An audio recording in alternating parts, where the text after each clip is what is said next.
એ મધમાં 2 થી 3 વખત આવું છું. અહીંયા આગળ બટાકાની ચિપ્સ અને મેથીના ગોટા મળે છે, જે બહુ પ્રખ્યાત છે.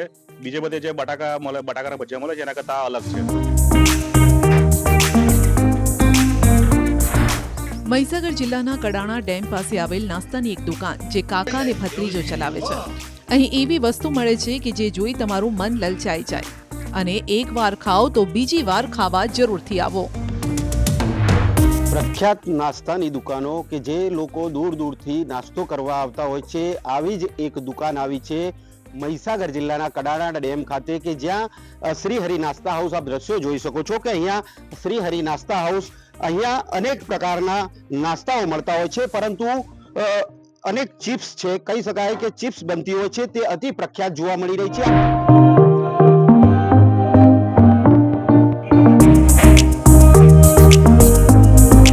દાદા, શું શું પ્રખ્યાત છે, શું કહેશો? સાહેબ, કાંદા વડા પ્રખ્યાત છે, દાળ વડા પ્રખ્યાત છે, બ્રેડ વડા પ્રખ્યાત છે, સમોસા પ્રખ્યાત છે, કચોરી છે, એ બધું અહીં આગળ બહુ પ્રખ્યાત છે. બહુ દૂર દૂરથી ખાવા આવે સાહેબ ભાઈ, અને ખાઈને પછી ખુશ થઈ જાય છે સાહેબ. જાતે જ બનાવો છો તમે? જાતે બનાવીને આપો છો? જાતે જ બનાવીએ સાહેબ. આજ છેલ્લા 40 વર્ષથી અમે બનાવતા આવ્યા સાહેબ. હવે જાણી લો કે આ બને છે કેવી રીતે. પણ અમારા એની સૌથી પ્રખ્યાત વસ્તુ ચિપ્સ છે, જે બટાકાની ચિપ્સ છે, જેમાં લસણિયા ટાઈપની ચટણી ભરવામાં આવે છે. તે 2 બટાકાના વચ્ચે પળ વચ્ચે મૂકવામાં આવે છે અને ફ્રાય કરીને આપવામાં આવે છે. ચાલો રસોડામાં જઈને જોઈએ કે આની રેસીપી શું છે. 2 ચિપ્સના અંદર મસાલો ભરવામાં આવે છે. એક ધાણા, આદુ, લસણ અંદર મિક્સ કરવામાં આવે છે અને 2 ચિપ્સના અંદર તેલના અંદર તળવામાં આવે છે.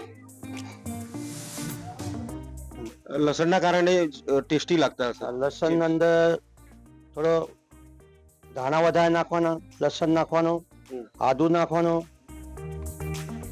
અને જરાક ખસખસ અંદર નાખવાની. એનાથી થોડો સ્વાદ આવે, ખસખસ.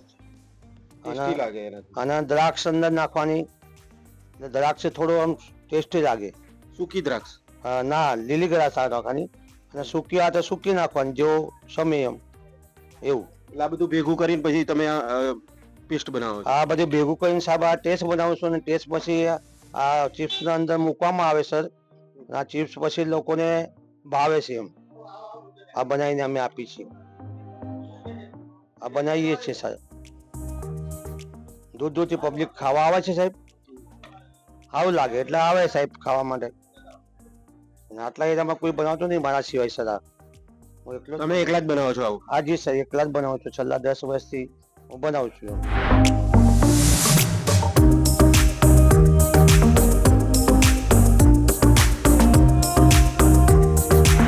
આ પેસ્ટ તૈયાર થઈ ગઈ, હવે શું કરશો?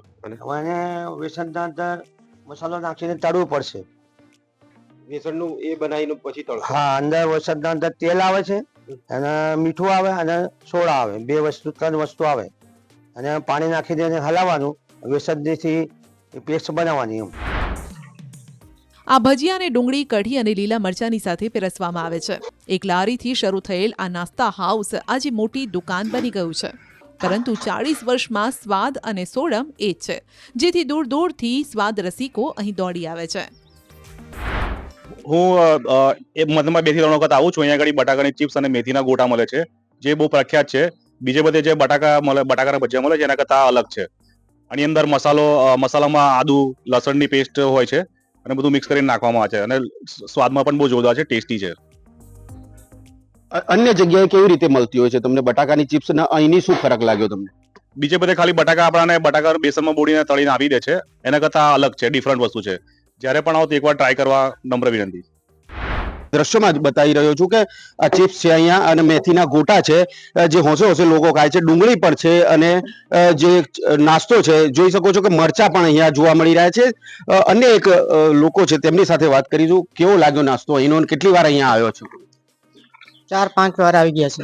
ક્યાંથી આવો છો? સંજેલીથી. કેવો લાગે છે નાસ્તો? ટેસ્ટી લાગે છે.